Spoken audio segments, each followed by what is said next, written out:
if Pac had lived, what do you think his what he would have done? Would he left Death Row eventually? Would he have done his own I thing? mean, he was already working on starting, Machiavelli Records, and doing his own thing. That's what all artists want to have their own label, and the goal isn't to be signed; it's to be owned by yourself. It's not such a bad thing to say a person is leaving a label. You know what I mean? You want to leave that label so that you can go to a mother company, such as an Interscope, and get the deal straight on, versus going through a third party. I didn't see him being unhappy with Death Row. Again, I think he had an opportunity to experience things that he never experienced when he came over there. The money changed, the people changed, the women changed, the jewelry changed, all of those things. So I didn't see that problem. Did you ever witness? And I heard the story is true. From not even a former bodyguard, but an engineer. He tried to take his masters, and they wouldn't. Sugar wouldn't let it.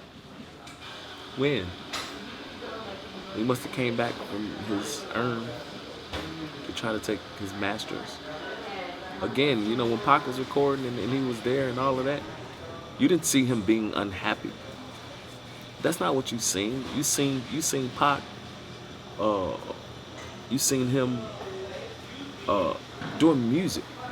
I just didn't see that. I mean, again, maybe I was naive and missed a few things, but I never seen that.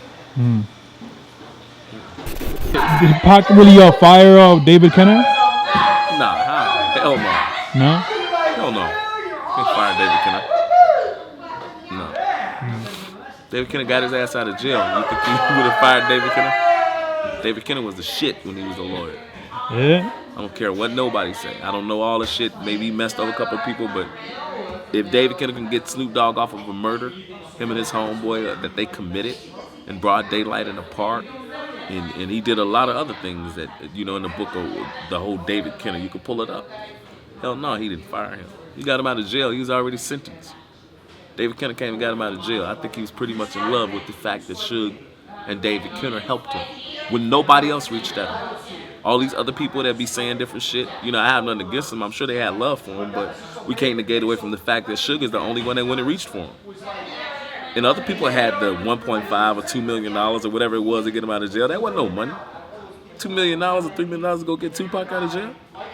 I think it was just different people that were scared to make that gamble.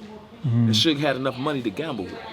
But it was other people that was his friends that they didn't take 1.5 or rally together and say, let's go get him. He probably still would have lived a little longer, but been in jail. But when it's God's plan, don't matter where you are. We don't know how it's gonna happen. It was written for it to happen like that, and at that time and at that age. Man, it's really sad to look back. Like, it's someone who stood for so much, died for something so small. Oh man. Over like a chain, you know. I mean, well, it happened every day in our neighborhoods. It happened every day in America. It's sad that those type of people, such gifted people, were lost to such senseless violence, such a senseless crime. It's sad that they were caught in the middle of that.